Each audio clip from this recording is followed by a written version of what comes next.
जन्म जन्मांतर के पाप और पुण्य जब दोनों बराबर होते हैं तब एक मानव का जन्म प्राप्त होता है। अब पाप और पुण्य दोनों हमारे बराबर हैं। आप चाहे पाप को बढ़ाएं या पुण्य को बढ़ाएं। अमृत का पान करें चाहे विष का पान करें।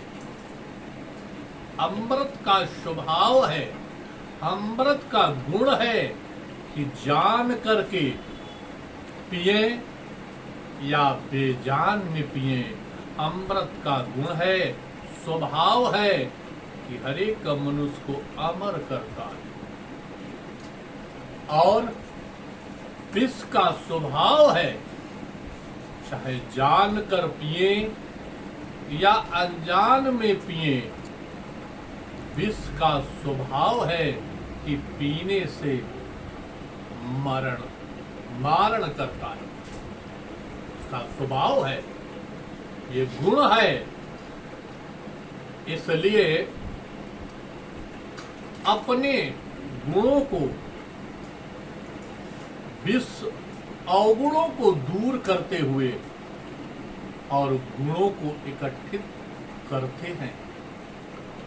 हमें जो गुण प्राप्त होते हैं, जो गुण हैं, वो किसी न किसी दिन काम आते हैं और अवगुण हमें बर्बाद कर देते हैं, सारे मनुष्य को बर्बाद कर देते हैं।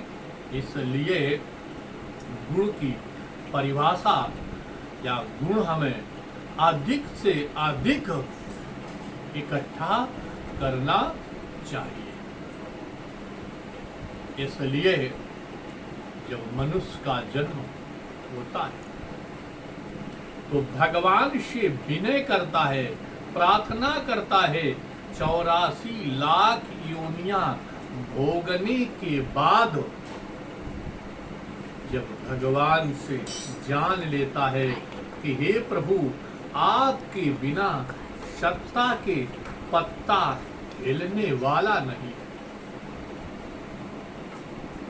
आज मैं जान गया कि आपके बिना कुछ नहीं होगा। इसलिए हाथ जोड़ करके निवेदन करता है, प्रार्थना करता है कि प्रभु ये आपको मार डालो। अब ये माता के गर्भ में जो नरक भोग रहा हूं, सबसे बड़ा नरक है। इस नरक से प्रभु उबार लो, नहीं तो मुझे बाहर निकाल दो या आप फिर मुझे मार डाले। भगवान से प्रार्थना करता है, हे भगवान, या बाहर निकाल दो। भगवान ने पूछा, बाहर जाकर के क्या करोगे? आपको वैष्णवी माया के द्वारा प्रभावित होने पर आप फिर पिंजड़े जाल में फंस जाओगे। जैसे एक पंछी पाल करके पिंजड़े में बंद कर दिया जाता है, ऐसे माया के जाल में आप, पिंजड़े के जाल में, ये शरीर के जाल में पिंजड़े रूपे पंछी बंद हो जाओगे। इसलिए क्या करोगे? बाहर जा करके माया लग जाएगी। तो भगवान से प्रार्थना करता है, भगवान एक बार मुझे मानव बना दें। तो भगवान आपके भजन के अलावा तीसरा कोई कार्य नहीं करेंगे, भजन करेंगे। प्रभु एक बार मानव बना दें। चूंकि शास्त्रों में बाबा जी ने लिखा है कि बड़े भाग मानुष तनु पावा, सोर दुर्लभ सद ग्रंथन गावा। बड़े भाग में एक मानव का जन्म प्राप्त होता है।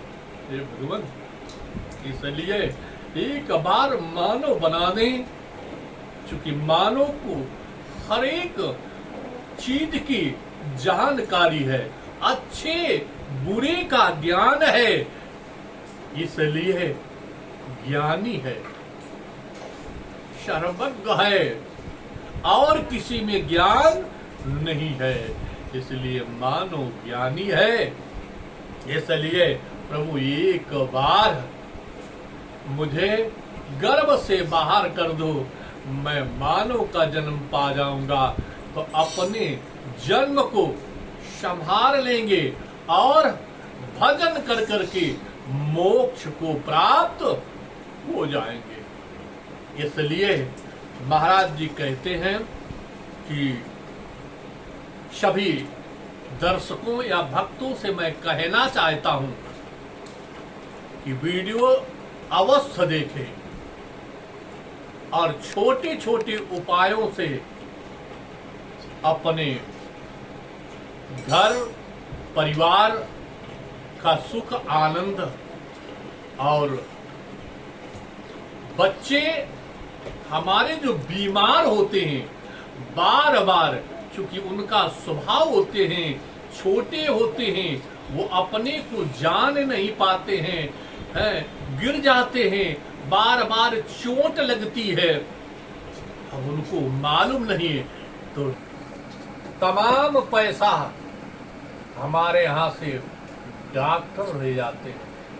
वो पैसे जब डॉक्टर ले जाते हैं तो बर्बादी की ओर हम होते हैं, बेकार में चले जाते हैं, हमारे कोई वो पैसा कार में नहीं आता है, तो बार बार चोट लगने से, तो जो बच्चों को बार बार चोट लग रही हो, तो एक उपाय मैं बताने जा रहा हूँ, उस उपाय को आप लोग जरूर कर लेना, जिससे हमारे बच्चे चोट और बीमार होना बंद हो जाएगा।